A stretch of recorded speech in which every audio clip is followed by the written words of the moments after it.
Muy buenas noches, yo soy el Dr. Luis Flecha. Voy a continuar hablando sobre el desarrollo cardiovascular. En este video voy a hablar especialmente sobre el desarrollo vascular y acompáñenme. Entonces, el desarrollo vascular va a ocurrir mediante dos mecanismos. Un mecanismo que le vamos a llamar vasculogénesis y otro que le llamamos angiogénesis. La vasculogénesis consiste en la diferenciación del mesénquima a vasos sanguíneos nuevos, ¿sí? Ya que el mesénquima se diferencia a una célula especial que le llamamos angioblastos, que futuramente van a formar las células endoteliales. Mediante la angiogénesis vamos a ver que se van a formar vasos sanguíneos importantes, pero estos no van a formarse a partir del mesénquima, sino van a formarse a partir de vasos sanguíneos ya existentes. Entonces esa es la diferencia entre vasculogénesis y angiogénesis. Vasculogénesis, formación de nuevos vasos sanguíneos a través del mesénquima, y la angiogénesis es la formación de vasos nuevos, pero a través de otros ya existentes.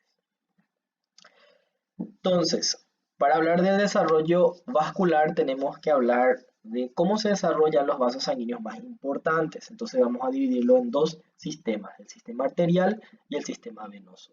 El sistema arterial consiste en los vasos más importantes, por ejemplo los arcos aórticos, ¿sí? Vamos a ver que estos se van a formar entre la cuarta y quinta semana, y estos arcos aórticos van a ser vasos sanguíneos que van a estar acompañando a los arcos faringios, ¿sí? Entonces, así como tenemos 1, 2, 3, 4, 5 y 6 arcos faringios, también vamos a tener 1, 2, 3, 4, 5 y 6 arcos aórticos. Generalmente el quinto arco, ¿sí? Arco faringio y arco aórtico, no se forma, y si se forma enseguida desaparece y pierde importancia. Por lo tanto, vamos a tener 5 arcos que van a ir contando de 1, 2, 3, 4 y 6. Vamos a ver que también estos arcos van a estar comunicándose con un sistema de vasos que van a estar en la parte dorsal del lado derecho e izquierdo, que le vamos a llamar aortas dorsales derecha e izquierda. ¿Ok? Bueno, entonces, básicamente lo que ocurre aquí es lo siguiente. Vamos a tener el corazón que mediante unas prolongaciones del tronco, ¿sí? Va a generar y comunicar a estas aortas dorsales mediante unos arcos, ¿sí? Entonces, como les mencioné, tenemos 1, 2, 3, 4, 5 y 6 arcos aórticos. El quinto pierde importancia. Vamos a ver que el primero y el segundo arco rápidamente va a desaparecer y van a dar origen únicamente a vasos sanguíneos, como lo van a hacer la arteria maxilar para el primer arco y la arteria del músculo estapedio y el músculo hioideo, ¿sí? Del segundo arco. El tercer arco aórtico, ¿sí? Va a dar origen, ¿sí? A lo que va a ser la carótida común y parte de lo que va a ser la carótida interna, ¿ok? Vamos a ver que del tercer arco va a salir un brote hacia arriba que va a ser la arteria carótida externa. Entonces, del tercer arco van a ser la carótida externa, ¿sí? Y también la carótida interna, ¿sí? La primera porción de la carótida interna va a estar formada por el tercer arco. Y parte de la aorta dorsal va a terminar formando lo que es también la carótida interna, ¿ok? Bueno, hasta ahí el desarrollo es prácticamente simétrico. Lo mismo ocurre del lado izquierdo que del lado derecho. En el cuarto arco ya se empiezan a notar diferencias importantes. Vamos a ver que del lado izquierdo, ¿sí? Este cuarto arco, ¿sí? Junto con la porción más caudal, ¿sí? De la aorta dorsal izquierda, van a formar el callado de la aorta, ¿sí?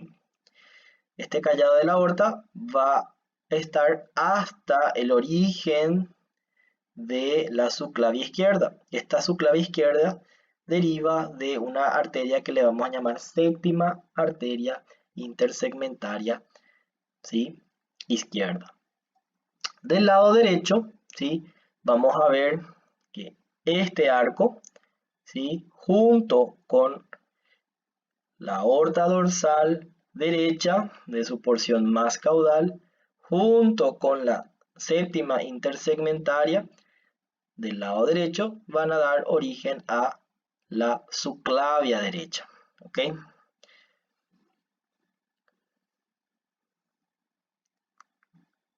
Como le comenté sobre el quinto arco pierde importancia, no se forma, ¿sí? Entonces pasamos directamente al sexto arco. El sexto arco va a tener que irrigar un territorio especial que va a ser el pulmón. Por lo tanto, se va a separar del tronco aórtico, ¿sí?, formando lo que es el tronco pulmonar. De ese tronco pulmonar vamos a tener dos arcos, ¿verdad? Los arcos aórticos, ¿sí?, derecho e izquierdo, ¿verdad? El sexto arco aórtico, que va a dar origen a la arteria pulmonar derecha e izquierda. Inmediatamente distal a la irrigación del pulmón, en el lado derecho, pierde su comunicación con la aorta dorsal, ¿sí? En el lado izquierdo, esa comunicación persiste, generando lo que se llama el tronco arterioso, ¿sí? Bueno, como yo le comenté anteriormente, estos arcos aórticos se encuentran dentro de los arcos faringios. Los arcos faringios, además de tener vasos sanguíneos, también tienen nervios, ¿sí?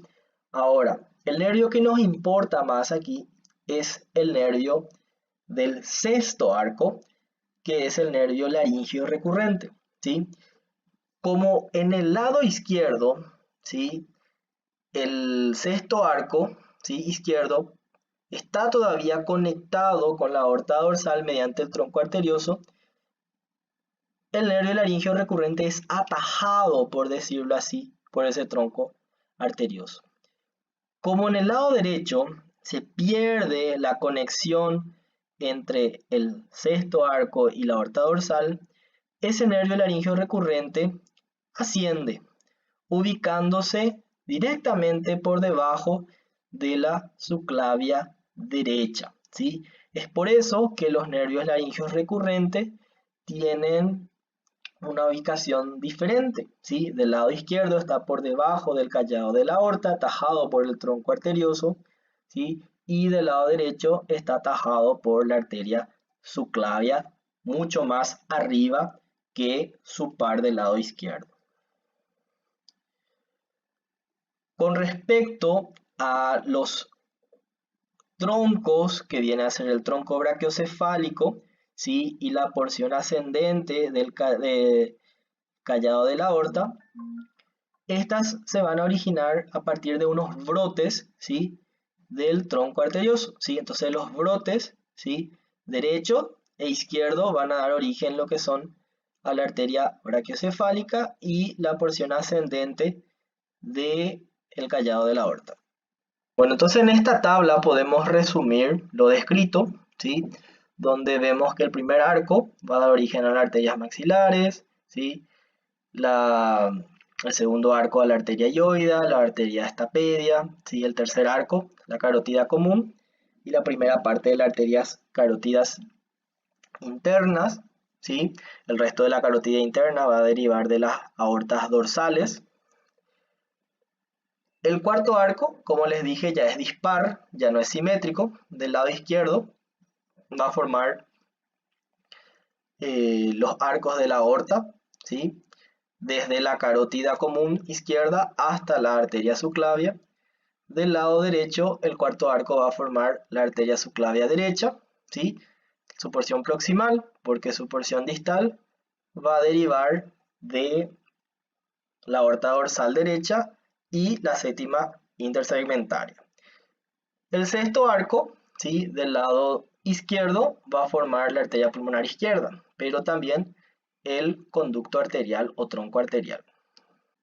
Del lado derecho va a formar únicamente la arteria pulmonar derecha.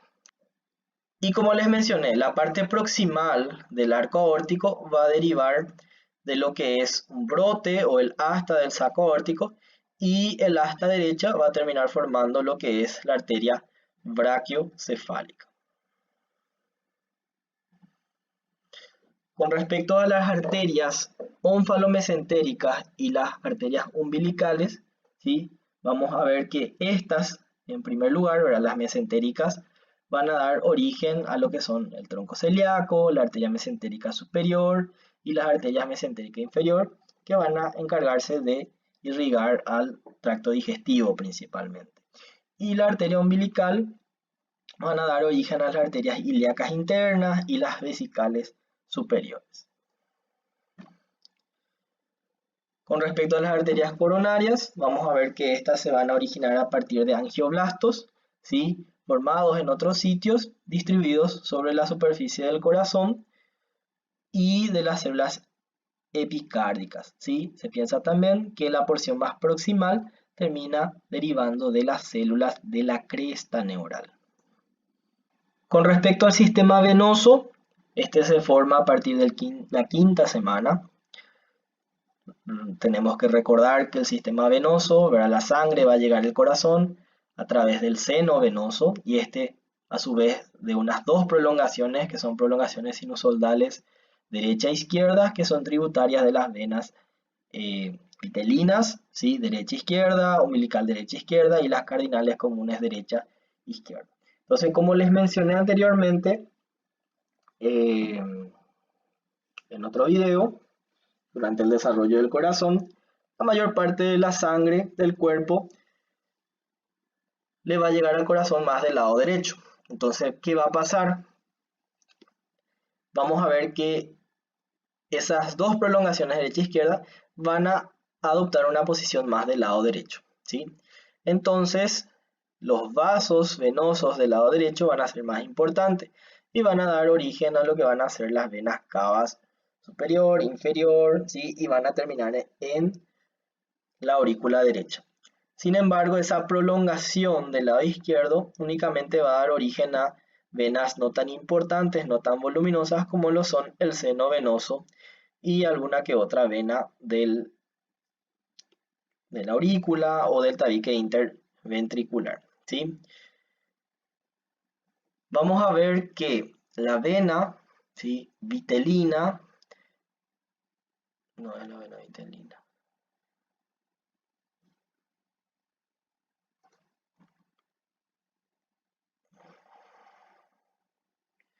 Grabando 1, 2.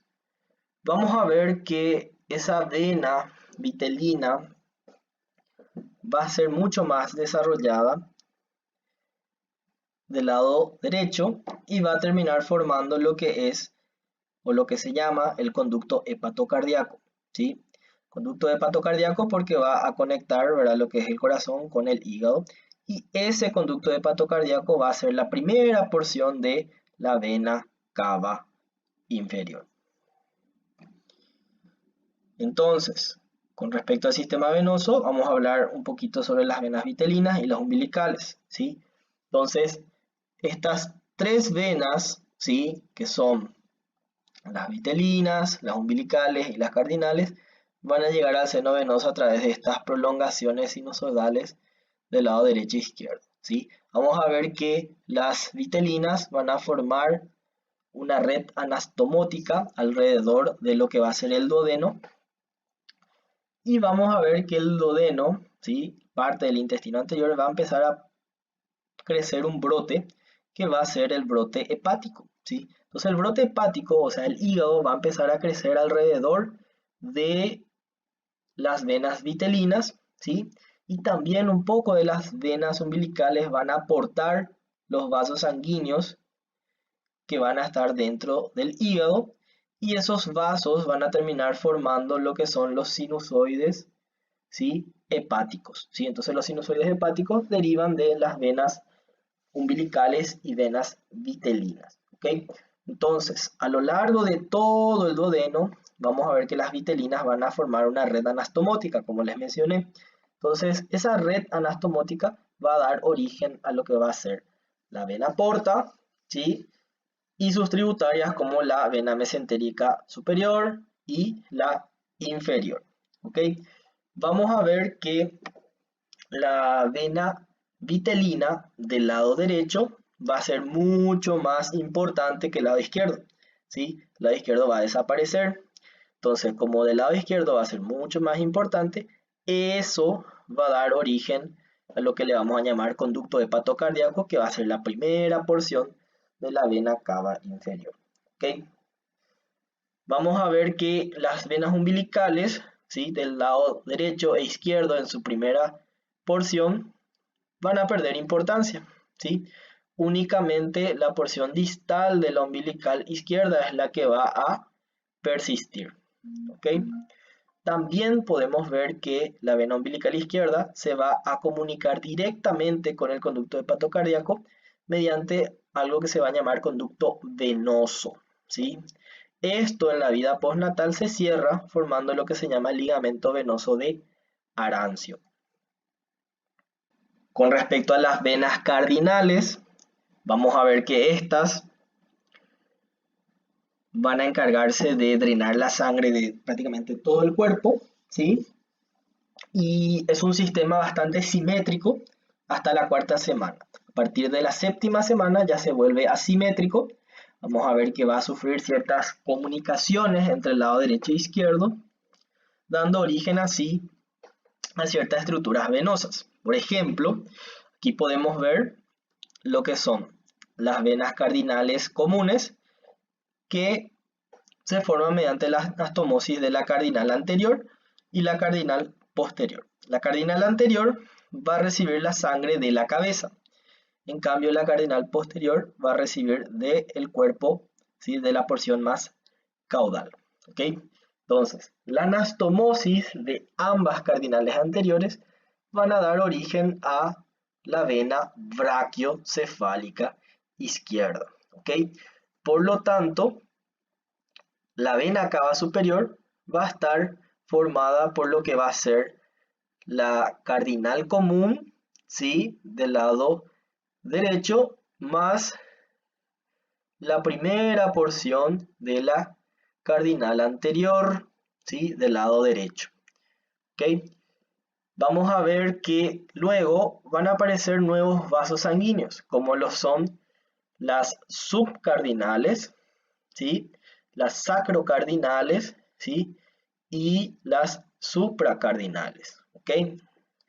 Entonces, las subcardinales, que son estas, vamos a ver que se van a anastomosar. Su anastomosis va a dar origen a la vena renal izquierda. ¿Ok? Cuando se establece esta anastomosis, vamos a ver que el resto, ¿sí? De la subcardinal va a desaparecer, excepto esta porción más caudal que drena la sangre de las gónadas, ¿sí? Por lo tanto, la gónada del lado izquierdo, ¿sí? Va a drenar a la vena renal izquierda, ¿ok? Y esta porción de la subcardinal, ¿sí? Que da origen a la renal, vamos a llamarle porción renal, ¿sí? De la vena cava inferior. Y esta porción renal es la que va a recibir, ¿sí? La vena gonadal del lado derecho. Por lo tanto, la vena gonadal del lado derecho termina en la vena cava inferior. Vamos a ver que las sacrocardinales, su anastomosis va a dar origen a la vena ilíaca común izquierda, ¿sí? Y esta porción, ¿sí? La primera porción de la vena sacrocardinal del lado derecho va a dar origen a lo que es la porción sacrocardinal de la vena cava inferior. ¿Okay? Entonces, la vena cava inferior termina teniendo tres porciones. Uno, el conducto hepatocardíaco, ¿sí? Que es de la vena vitelina del lado derecho. Luego tenemos la porción renal, depende de la subcardinal del lado derecho, y luego la porción sacrocardinal que depende de la vena sacrocardinal del lado derecho. ¿Ok? Vamos a ver que las venas supracardinales que se van a anastomosar van a drenar la sangre de la pared torácica, ¿sí? Vamos a ver que la supracardinal del lado derecho va a formar la vena ácigos, ¿sí? Que van a drenar las intercostales, y va a terminar ¿dónde? Va a terminar en lo que va a ser la vena cava superior. Vamos a ver que la anastomosis entre las dos supracardinales va a dar origen a la vena hemiácigos. La vena hemiácigos también termina drenando las venas intercostales del lado izquierdo. Y ya culminando, tenemos que hablar un poco de la circulación fetal y la circulación postnatal. Entonces, durante la circulación sanguínea en la vida intrauterina, vamos a ver que el feto va a recibir sangre oxigenada a partir de la placenta, y esa sangre entra al feto a través de la vena umbilical. Recuérdense, la vena umbilical izquierda era la que persistía. Esa vena umbilical pasa a la vena cava inferior mediante ese conducto venoso, ¿sí? Y de la vena cava inferior va a la aurícula derecha. De la aurícula derecha, esa sangre puede ir al ventrículo derecho como puede ir a la aurícula izquierda.